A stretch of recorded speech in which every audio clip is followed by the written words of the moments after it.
Salut la France, ici votre vlogueur préféré. Quel enfer. En direct du Royaume de Belgique, direction le Luxembourg. On est tous fatigués, d'accord? À l'inverse total de la chanson de Collectif Métissé.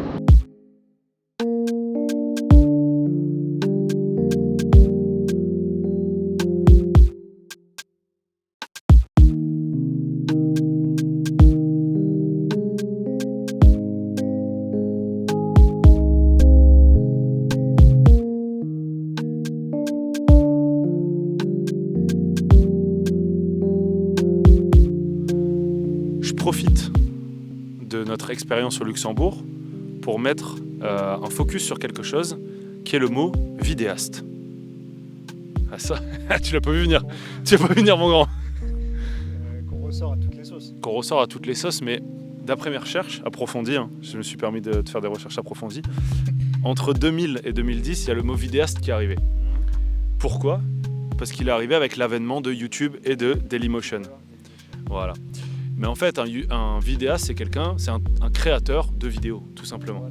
Et pour nous, à l'heure actuelle, c'est aussi plus simple de se mettre dans cette case-là, parce qu'en fait, il est peut-être important de dire qu'on ne sort ni l'un ni l'autre d'études audiovisuelles. J'ai vraiment un truc qui m'a marqué, c'est qu'un jour, je me présentais à quelqu'un, je ne sais plus à qui, et Baptiste m'a engueulé parce que j'ai pas utilisé le mot réalisateur.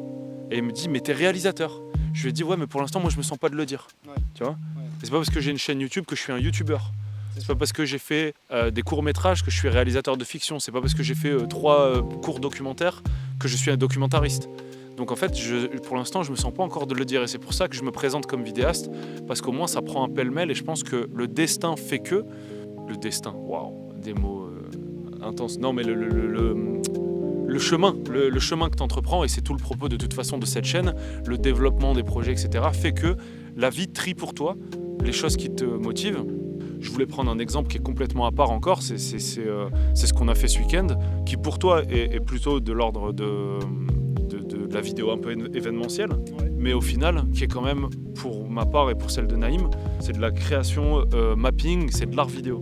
Et donc c'est encore à part, quoi. Et c'est en ça que je dis, mais j'ai pas envie, moi, de faire une croix pour le moment sur tout ça, et j'ai envie de conserver ce truc de ce mot valise qui est vidéaste pour me définir, parce que ça sera plus simple pour moi dans les années qui vont venir. Effectivement, c'est un mot valise, comme tu l'as dit, et en même temps, je trouve que c'est un mot qui, finalement, ne veut pas dire grand-chose aux yeux des gens.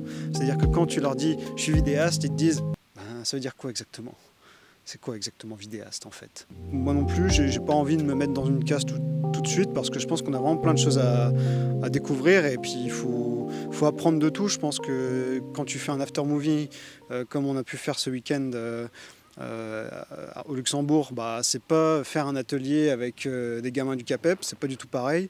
La finalité, c'est pas du tout la même. La technique, c'est pas du tout la même. Enfin, tu mélanges plein de choses en fait tout le temps. En fait, c'est une fête qui s'appelle la fête des Hauts-Fourneaux. Ça se situe à Belval, à Esch-sur-Alzette, au Luxembourg, qui est en fait un ancien énorme site sidérurgique qui est très associable à certains visuels de notre région aussi, qui a toutes ces régions très industrielles et campagnardes. Et du coup, moi, je me sens pas du tout perdu là-bas d'un point de vue graphique. C'est un super terrain de jeu. En fait, là-bas, moi, la première année, j'y étais allé pour réaliser l'after movie avec Naïm de la compagnie Art Desktop, qui est un ami depuis quelques années, et parce que lui, il a beaucoup de contacts dans les arts de la rue, etc. Et donc, c'est quelqu'un qui m'a vraiment un petit peu pris sous son aile et qui m'a emmené sur des plans improbables sur lesquels j'aurais jamais fini sans ce contact-là et sans la confiance qu'il m'a accordée. La seconde année, moi, je travaillais au mapping avec Naïm, donc je travaillais sur une console Blackmagic avec 3 caméras qui balançaient en fait un show. Donc c'est un spectacle, une compagnie qui travaille avec eux depuis longtemps, qui s'appelle La Salamandre. Donc la Salame, c'est un spectacle de feu. Voilà, c'est des comment dire ça? C'est des artisans du feu, des artisans de la flamme finalement.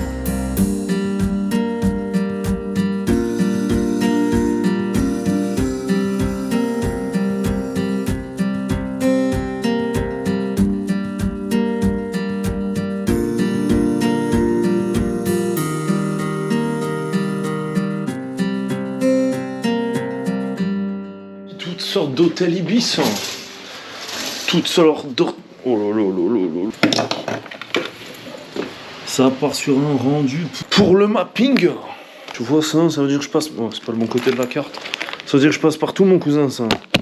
T'as compris? T'ouvres la porte quand j'arrive, mon cousin. Ils ont mis cette musique pour mon arrivée. Ok. Ah non, c'est les funambules. Go. La vraie traverse. Arrive à Charbon, la tour a pris le relais. Thierry, il est vraiment charismatique. Quand il dit un truc, même les gens qui sont pas dans le spectacle, ils l'écoutent.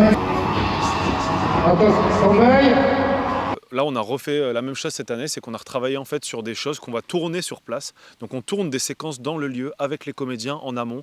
En général, on les tourne en pleine nuit. Les comédiens et les comédiennes en tenue, enflammés, etc. On fait vraiment comme si c'était comme si c'était le show en fait, sauf que ça va nous permettre d'avoir des plans qui sont impossibles à avoir en live et que nous on va projeter en énorme sur un bâtiment derrière. Et donc moi, mon travail là-bas, ça a été vraiment de capturer des séquences, de les monter. Donc on a capturé une dizaine de séquences avec des textures qui viennent de stock en ligne, hein, de Shutterstock en ligne, etc. Puis on a monté des séquences qu'on a projetées en fait durant le spectacle. Et ça a été ça mon job là-bas.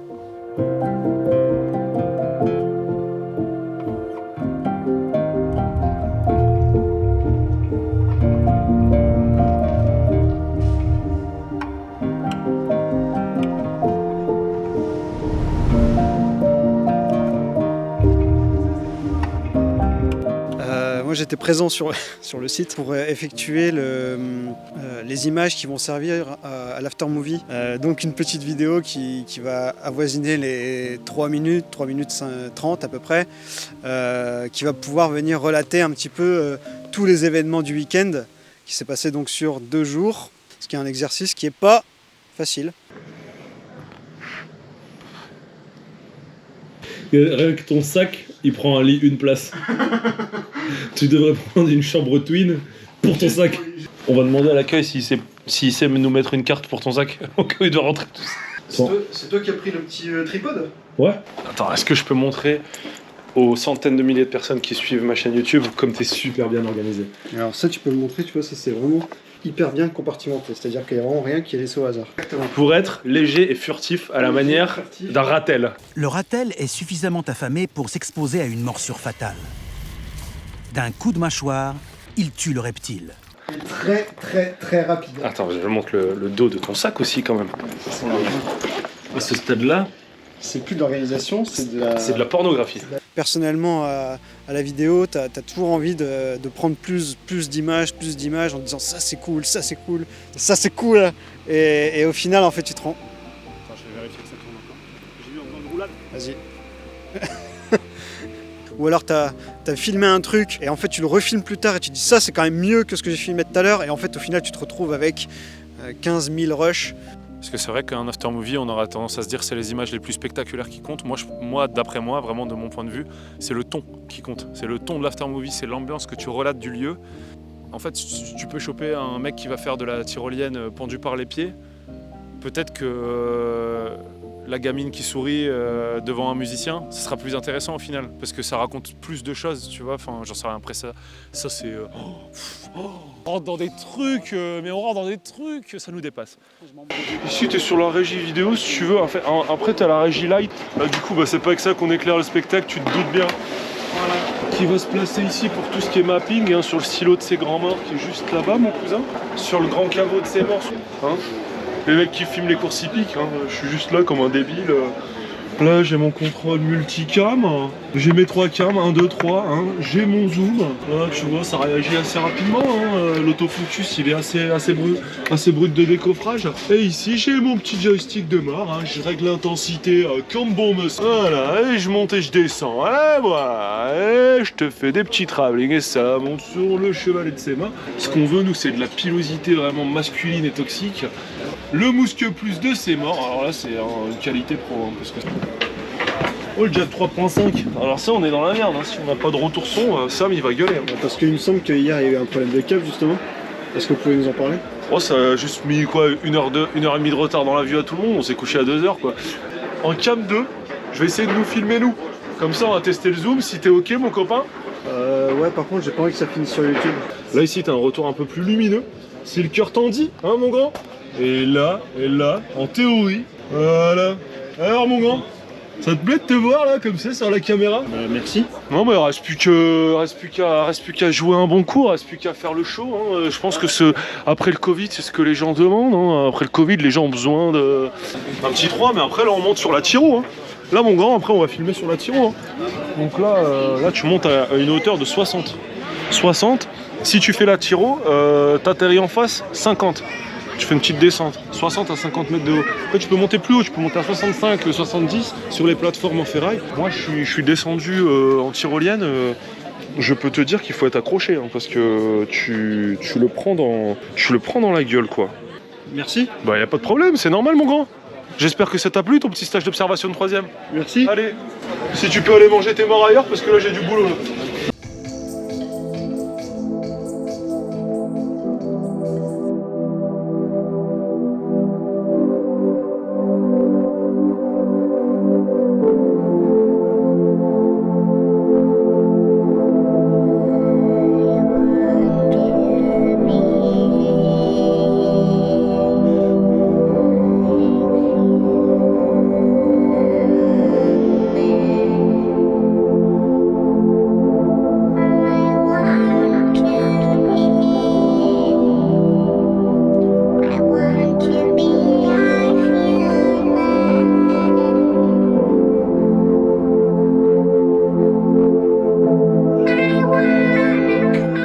Je suis ravi d'être un peu sur tous les fronts comme ça. Là-bas, j'ai une comédienne qui nous suit sur les réseaux depuis quelques années, qui me dit « C'est vraiment génial ce que vous faites, je comprends rien, mais c'est génial ». Tu te rappelles de ça? Pour nous, c'est clair, c'est ça le truc, c'est que pour nous, c'est clair. Et qu'on trouve que les gens nous proposent des projets, sont assez pertinents dans leurs demandes en fait. On nous propose pas des trucs qui sont complètement à côté de la plaque, sauf rares exceptions. Et en fait, je pense qu'on retire énormément de choses de ce genre de moment parce qu'on apprend à travailler différemment que sur un plateau de tournage avec une maîtrise complète. Là, tu t'adaptes au lieu, tu t'adaptes au temps de répétition des comédiens, tu vis plus en mode spectacle vivant qu'en mode réalisation filmique. Toi, t'es secondaire dans le projet en fait. Enfin, je sais pas, plusieurs fois en fait, on nous dit « Ouais, les gars, vous dégagez un truc ». On sait pas quoi, nous, hein. On n'a pas l'impression de dégager spécialement quelque chose, mais en fait, quand on bosse, apparemment, on dégage un truc, bon, c'est tout. Et en fait, une odeur, une aura, un truc. Ouais, des fois, on se retrouve dans des plans complètement différents, mais avec toujours une espèce de demande qui est pertinente, qui colle globalement souvent avec nous, ce qu'on fait, ce qu'on veut faire, ce qu'on aime faire. Ce week-end, à la toute fin, dernier rush qu'on tourne pour l'aftermovie, on était assis à une table et en fait les gens venaient d'applaudir les artistes qui étaient en train de jouer. Et juste après ça, nous on s'est dit bah les gars, fin de tournage, bravo à vous. On était vraiment des 3 seuls clampins à applaudir après tout le monde, mais on s'applaudissait nous-mêmes et je pense que les gens n'ont pas compris ce qui se passait. Et en fait, pour rigoler, on se disait mais les gens sont pas conscients de l'énergie qui a été déployée par les 3 petits bonhommes à cette table. J'ai du mal à verbaliser ce que ça représente, mais c'est top quoi. C'est topissime, même je dirais. Tout ça pour dire que toi comme moi, ce week-end-là, on a fait 2 trucs différents et en même temps qui rentrent dans cet immonde mot valise qui est vidéaste. Et que je pense que c'est un mot dont il ne faut pas avoir honte en fait, parce qu'un musicien, il peut être pluridisciplinaire aussi. Et peut-être qu'un jour, il finira par dire « je suis pianiste ».